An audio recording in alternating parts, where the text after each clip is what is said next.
খুব সহজে মাত্র 1 কাপ পরিমাণ চালের গুঁড়ো দিয়ে তৈরি করে ফেলুন বাজারের মতন দানাদার মিষ্টি। নমস্কার বন্ধুরা, আজকে আপনাদের আমি দানাদার মিষ্টি তৈরি করে দেখাবো খুব সহজে একদম ঘরে থাকা সামান্য উপকরণ ব্যবহার করে। নরম তুলতুলে দানাদার মিষ্টি এই পদ্ধতিতে তৈরি করলে হবে সবথেকে বেশি টেস্টি। তবে চলুন আর দেরি না করে রেসিপিটা দেখে নিই। ভিডিওটাকে প্রথম থেকে শেষ পর্যন্ত দেখার জন্য আপনাদের কাছে অনুরোধ করছি। আমি গ্যাসের ওপরে একটা ননস্টিকের কড়াই বসিয়ে দিয়েছি। কড়াইটা গরম হয়ে গেলে আমি দিয়ে দিচ্ছি 1 চামচ পরিমাণে বাটার। আপনারা 1 চামচ পরিমাণে বাটারের পরিবর্তে 1 চামচ ঘিও ব্যবহার করতে পারেন। যখন বাটারটা ভালোভাবে মেল্ট হয়ে যাবে তারপর আমি 1 কাপ পরিমাণ চালের গুঁড়ো দিয়ে দেব। দেখুন আমি 1 কাপ মেপে চালের গুঁড়ো নিয়ে নিয়েছি। এই 1 কাপ পরিমাণ চালের গুঁড়ো আমি বাটারের ভেতরে দিয়ে ভালোভাবে নেড়েচেড়ে ভেজে নেব। খুব বেশি লাল করে ভাজার কিন্তু কোনো প্রয়োজন নেই বন্ধুরা, একদম লো ফ্লেমে রেখে ভালোভাবে নেড়েচেড়ে আমাদের ভেজে নিতে হবে।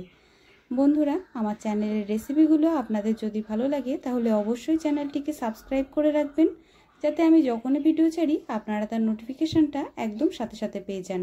আর রেসিপিগুলো নিয়ে আপনাদের যদি কোনো রকম কোনো প্রশ্ন থাকে অবশ্যই কিন্তু আমাকে কমেন্ট করে জানাবেন। চালের গুঁড়োটাকে আমি বাটারের মধ্যে বেশ কিছুক্ষণ ভালোভাবে নেড়েচেড়ে ভেজে নিয়েছি।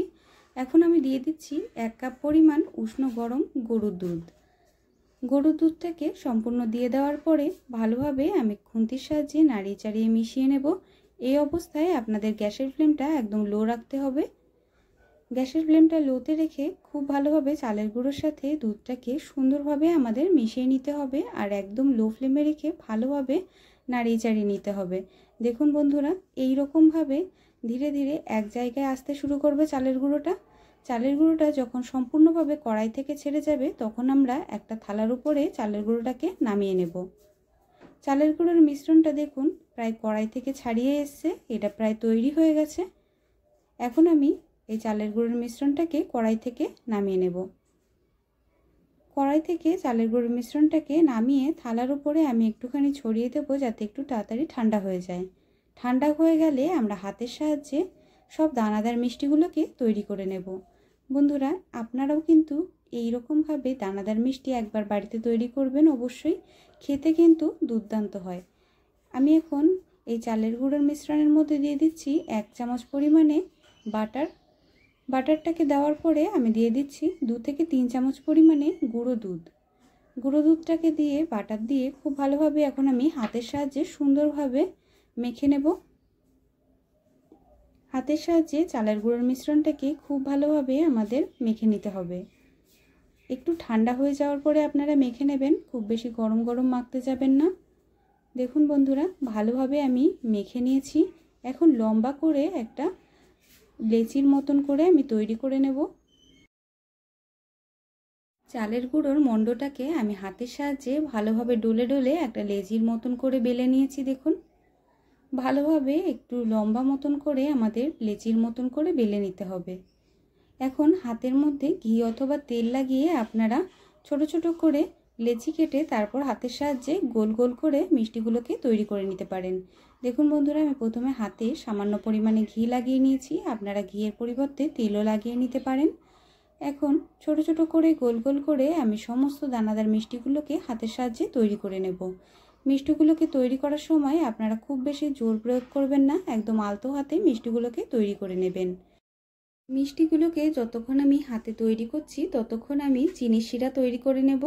তার জন্য আমি গ্যাসের ওপরে কড়াই বসিয়ে দিয়েছি। কড়াইটা গরম হয়ে যাওয়ার পরে কড়াইতে আমি দিয়ে দিচ্ছি 3 কাপ পরিমাণে জল। আমি এখানে কাপ মেপে 3 কাপ পরিমাণে জল দিয়ে দিচ্ছি।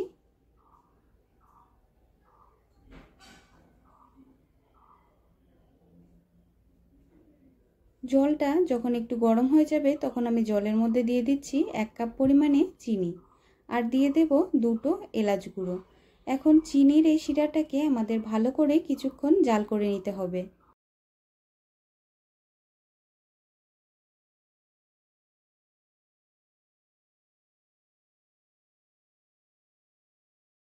চিনির শিরাটা যতক্ষণ জাল হচ্ছে ততক্ষণ আমি হাতে সমস্ত মিষ্টিগুলোকে তৈরি করে নিয়েছি। দেখুন এখন এই মিষ্টিগুলোকে আমি চিনির শিরার ভেতরে দিয়ে দেব।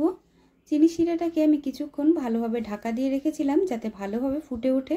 এখন এই ফুটন্ত গরম চিনি শিরার ভেতরে আমরা মিষ্টিগুলোকে এক এক করে ঢেলে দেব। বন্ধুরা, আমার এই রেসিপিটা আপনাদের যদি ভালো লাগে অবশ্যই ভিডিওটাতে একটা লাইক দিয়ে যাবেন, আর অবশ্যই নতুন বন্ধুদের সাথে শেয়ার করবেন যাতে তারা দেখার সুযোগ পায়। এখন ভালোভাবে কিছুক্ষণ চিনি শিরার ভেতরে আমি সমস্ত মিষ্টিগুলোকে কিছুক্ষণ ঢেকে ফুটিয়ে নেব। তারপর লো ফ্লেমে দিয়ে কিছুক্ষণ আমি রেখে দেব যাতে চিনি শিরাটা ভালোভাবে মিষ্টির মধ্যে ঢুকে যায়। দেখুন বন্ধুরা, আমি চিনি শিরার মধ্যে কিছুক্ষণ মিষ্টিগুলোকে রেখে দিয়েছিলাম। মিষ্টিগুলো আকারে একটু বড় হয়ে গেছে, চিনির শিরাটা মিষ্টির মধ্যে ভালোভাবে ঢুকে গেছে। দেখুন মিষ্টিগুলো কত সুন্দর তৈরি হয়েছে, কোনো রকমভাবে ফেটে যায়নি, যেরকম ছিল সেরকমই আছে, কিন্তু আকারে বড় হয়ে গেছে। এখন এই মিষ্টিগুলোকে আমি থালার উপরে নামিয়ে নেব। থালার উপরে আমি সমস্ত মিষ্টিগুলোকে নামিয়ে নিয়েছি। এখন চলুন বন্ধুরা, দানাদারগুলোকে আমি তৈরি করে নিই। দানাদার তৈরি করার জন্য আমি এখানে নিয়ে নিয়েছি 2 থেকে 3 চামচ পরিমাণে চিনি। চিনিগুলোকে এখন মিষ্টিগুলোর গায়ে ভালোভাবে চারপাশ থেকে লাগিয়ে নিলেই কিন্তু তৈরি হয়ে যাবে আমাদের দানাদার মিষ্টি। একদম দোকানের মতন দানাদার, খুব সহজে ঘরে থাকা অল্প উপকরণ ব্যবহার করে এই রকমভাবেই আপনারা তৈরি করতে পারবেন। আর এই দানাদার মিষ্টি যদি আপনি কাউকে খাওয়ান, কেউ খেয়ে কিন্তু বলতেই পারবে না যে এটি ঘরে তৈরি, তাও চালের গুঁড়ো দিয়ে। আমি একই রকমভাবে সমস্ত মিষ্টিগুলোকে তৈরি করে নিয়েছি। দেখুন, আমার এই রেসিপিটা আপনাদের যদি ভালো লাগে ভিডিওটাকে লাইক দিয়ে চ্যানেলটিকে সাবস্ক্রাইব করে রাখবেন এমন রেসিপি আরও দেখার জন্য। ভিডিওটা প্রথম থেকে শেষ পর্যন্ত দেখার জন্য আপনাদের অনেক অনেক ধন্যবাদ। আপনারা সবাই খুব ভালো থাকবেন, সুস্থ থাকবেন। দেখা হবে পরের ভিডিওতে নতুন রেসিপি নিয়ে।